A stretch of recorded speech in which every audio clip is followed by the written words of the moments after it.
Прием документов по выдвижению и регистрации кандидатов в депутаты Совета городского округа 4-го созыва завершился.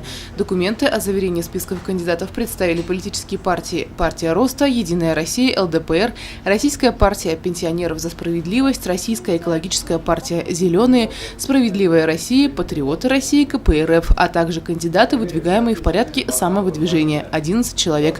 Общее же число зарегистрированных лиц – 99.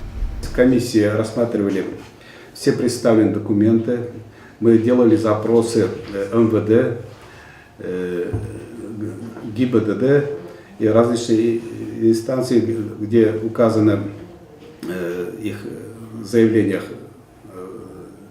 данные, мы проверили комиссионно, и по итогам документов, которые поступили нам из информационного центра Министерства внутренних дел по Республике Казахстан, оказалось, что двое из кандидатов, которые указали заявление, что не судимы, ранее не были судимы, оказалось, что они скрыли свои эти данные. В результате решения комиссии двум кандидатам в депутаты, подавшим заведомо ложные биографические данные, в регистрации было отказано. На сегодняшний день остальным кандидатам уже вручены удостоверения. Всего в Совете ГО будет распределено 20 мандатов, из них 10 по единому и столько же по одномандатным округам. Елена Афанасьева, Азамат Галин, Гульгина Раскильдина, телекомпания СТВ.